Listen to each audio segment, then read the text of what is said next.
Selamat pagi semuanya. 13 September 2022. Semoga di hari Selasa ini kita mulai dengan suasana hati yang semangat dan juga nantinya semoga market di hari ini juga menyenangkan.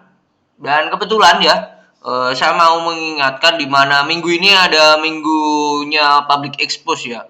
Ada beberapa emiten yang melakukan public expose dan hari ini saya jadwalnya saya mengikuti ADMR jam 9, lalu SMBR dan juga jam 10, lalu Bank Jatim jam 11.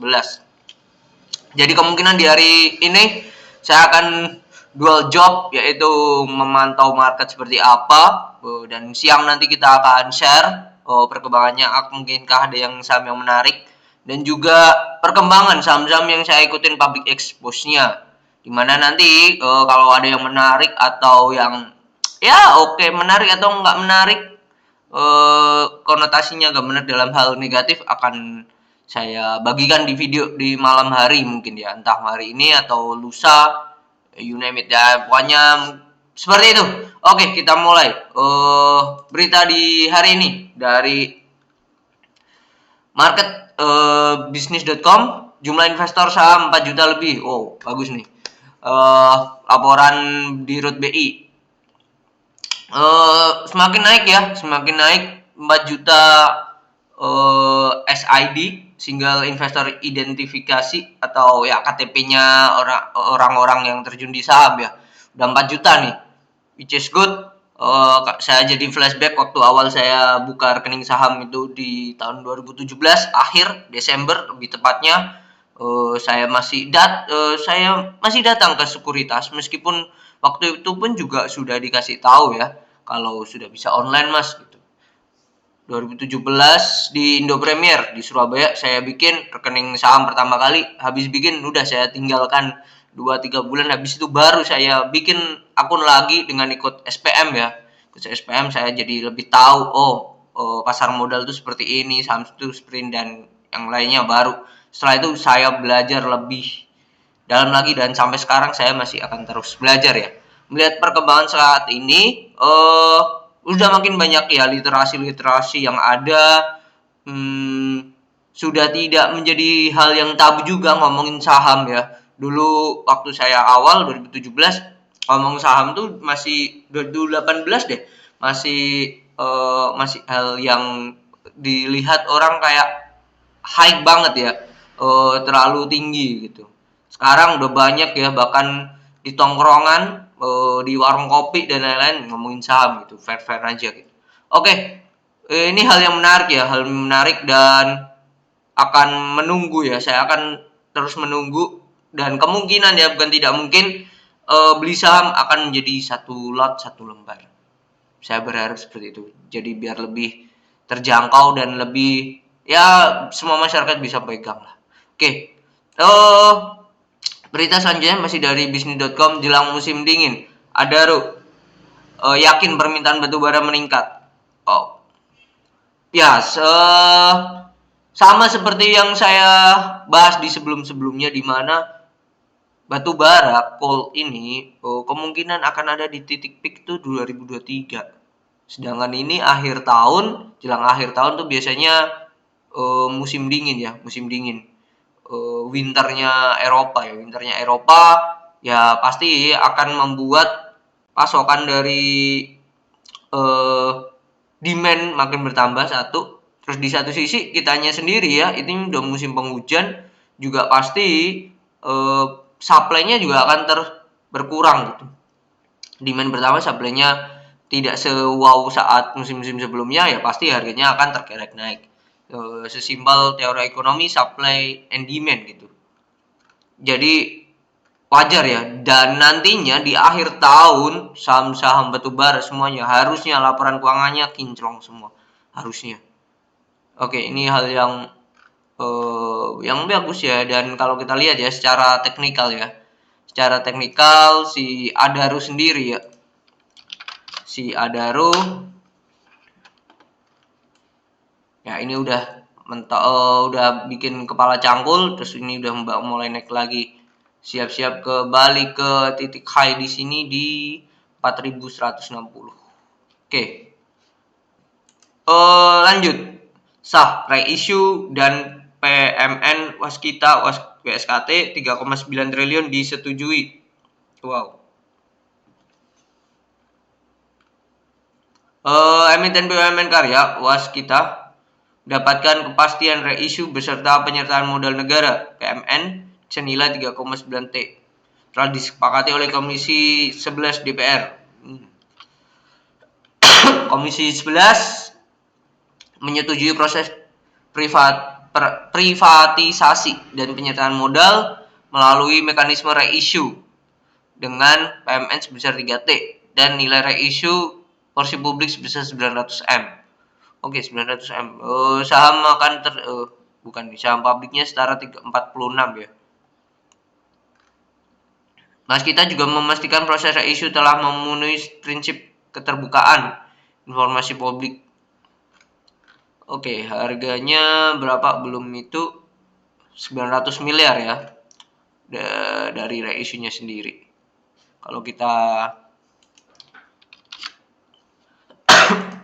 tergantung sahamnya juga berapa ya, 1 banding berapa ya, belum bisa dipastikan ya. Oke, berarti akan ada kemungkinan yang sahamnya akan di maintenance. Tujuannya apa? Tujuannya adalah biar reissue-nya laku, sesimpel itu. Kalau induknya harganya 500 sedangkan reissue-nya 650, ya buat apa kita beli reissue-nya? Mending beli induknya di pasar reguler. Make sense kan? Logika simpelnya seperti itu. Jadi kalau reissue-nya di atasnya ya pasti sesimpel ada dua hal. Harganya pasti akan dikerek naik atau harganya tidak dikerek naik. Tapi ada pemain besar yang masuk di harga 650 itu sebagai standby buyer. Nah, nanti kita akan cek lebih detail ya prospektus dari reissue-nya si Waskita. Ada standby buyer-nya enggak? Nah, itu perlu penting. Jadi kalau standby dan kalau reissue-nya gede nominalnya dan itu mempengaruhi nanti porsi kepemilikan saham secara keseluruhan dan di situ ada standby pemain besar, nah itu beda cerita. Bisa aja harganya tidak akan dibikin up. Karena apa? Karena pengen pergantian kepemilikan ke pemain besar itu tadi yang mau masuk lewat reissue. Oke. Lanjut. Perluas pasar Avian atau kode saham Avia target 140 pusat distribusi. Ya. Ini kemarin juga public expose, saya mengikutin jam 11 sampai jam 12. Setiap mereka Avian ini ya akan kan targetnya 140. Sedangkan setiap satu pusat distribusi itu butuh 2 sampai 3 miliar kemarin pembahasannya ya. 2 sampai 3 miliar tidak banyak. Yang membuat banyak itu hanya dua hal ini, pembelian armada truk dan juga sistem infrastruktur IT untuk membentuk untuk membuat itu tadi pusat distribusi tadi, pusat distribusi. Kenapa? Karena dari Aviannya sendiri logistiknya sendiri itu yang menyediakan itu dari mereka sendiri gitu. Jadi kalau misal bikin cabang di sekian untuk pusat distribusi ya mereka akan siapkan armadanya juga, armada 2 sampai 3 truk lah. Kemarin bilang seperti itu saat pemaparan di public expose. Oke, which is good. Dan yang membuat menarik Avian ini labanya ini wakil direktur utama Ruslan Tanoko ya, Pak kemarin itu yang menyatakan dalam public expose. Itu yang membuat menarik adalah kasnya ini kecil, hutang banknya ini kecil banget si Avian, bahkan cenderung tidak ada ya. Avia, coba kita cek secara teknikal. Masih loading. Nah, secara teknikal tidak berhasil buat cup and handle. Ya, ini mulai naik lagi. Kalau saham ini di bawah 700, saham ini tuh sangat di maintenance ya, tidak di bawah 700 sejauh ini ya. Jadi kalau dapat 750, 725 itu ya sebuah mutiara lah. Oke, lanjut. United Tractor atau kode saham UNTR kerek target penjualan alat berat Komatsu 5.500 unit pada 2022. Wow. Direktur UNTR Iwan Hadianto menyebutkan untuk 2022 perusahaan menargetkan penjualan 5.500 sebanyak 1.000 unit alat berat dan dijual ke sektor pertambangan. Oke, berkah dari emiten-emiten alat berat ya, dengan kenaikan dari batu bara itu juga berdampak yang sangat signifikan ya. Berdasarkan data UNTR, penjualan alat berat sebanyak dalam 5 tahun terakhir terjadi pada 2018 yaitu 4.879. Wow, menarik nih. Kalau dia capai 5.000, ini akan pecah rekor ya, rekornya perusahaan sendiri. Oke, kalau kita lihat ya UNTR ya, pasti chartnya tidak akan jauh beda dengan saham-saham batubara ya. Ya, bagus banget nih chartnya, udah bikin kepala cangkulan. Volume kemarin sangatlah tidaklah menarik ya, tidaklah menarik. Kalau tunggu turun dekat-dekat sini akan, ini support terdekatnya di sini ya. Support terdekatnya di sini. 33.300 lah. Oke, lanjut. Laba Merdeka Chopper atau MDKA meroket 1.600% semester 1. Wow. Emiten tambang MDKA membuat laba bersih mencapai 100,06 juta US dollar. Naik 152% dari periode yang sama. Pendapatannya. Pada 9 bulan pendapatan sebesar 135. Paling besar disumbang ekspor emas, perak, katoda tembaga, dan ferronikel pada pihak ketiga. Oke, adapun pihak ketiga yang menyumbang penjualan paling besar adalah Precious Metal Global Market HSBC sebesar 145.700 juta US dollar. Wow. Keren. Saham ini luar biasa ya. Sebenarnya itu aset meningkat, jumlah liabilitas mengalami kenaikan. Liabilitasnya naiknya gede banget ya.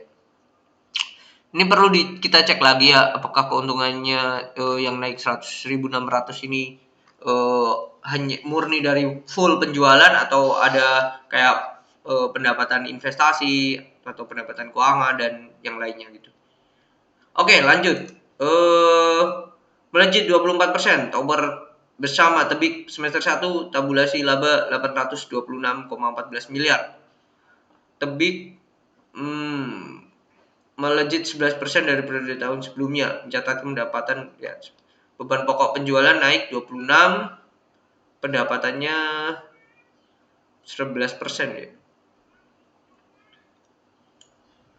Oke, pendapatan bunga. Ada pendapatan bunganya aja turun nih.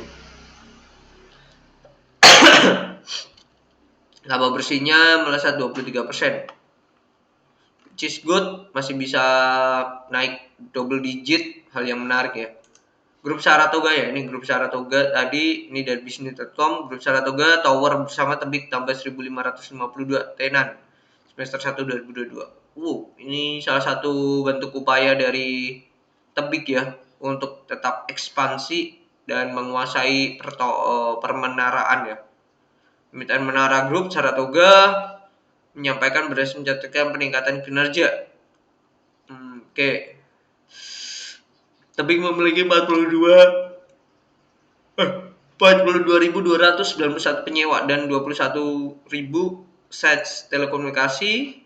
Set telekomunikasi milik Tebik terdiri dari 21.000 menara. Wow. Bagus ya, akan jadi persaingan yang luar biasa antara Tebik, TUWR, Sen, pemeneraan. Oke, lanjut. Laba Elnusa terbang 976% di semester 1. Ya, ini kemarin sudah saya sempat bahas di video nanti yang di akhir saya akan tampilkan, di mana Elsa sesi 1 itu breakout dari double bottom. Dan saham ini menarik dan ya, beritanya ini muncul kemarin jam 2 setelah naik. Sesi setelah naik. Ya, berita selalu terlambat. Dalam pergerakan saham pasti price discount everything ya. Harga mencerminkan terlebih dahulu. Nah, Elsa ini kalau dicek ya udah, nah ini double bottom, targetnya sudah sama dengan sudah sama dengan video yang masih sama ya dengan yang kemarin. Oke, how about IHSG for today? Saya menilai Doji ini kemungkinan akan turun dulu. Ya, masih sama ya insight saya ya, masuk kotak putih konsolidasi di sini. Di sini. Kemungkinan di situ. Oke, mungkin itu ya untuk video kali ini. Saham-sahamnya ada berita-berita yang menarik ya, terutama MBKA dan Elsa. Tebik juga oke tadi, Tebik belum saya bahas. Nah, Tebik dengan naiknya ini ya ini di support area, tapi ya sahamnya seperti ini setwingnya lama banget. Harap sabar ya dengan saham ini. Tapi ini udah mulai di bawah MA 200 tuh yang harus diperhatikan. Oke, mungkin itu video di pagi hari ini. Semoga bisa bermanfaat buat rekan-rekan semuanya. Sampai jumpa dan semoga hari kalian menyenangkan. See you on the next video. Bye.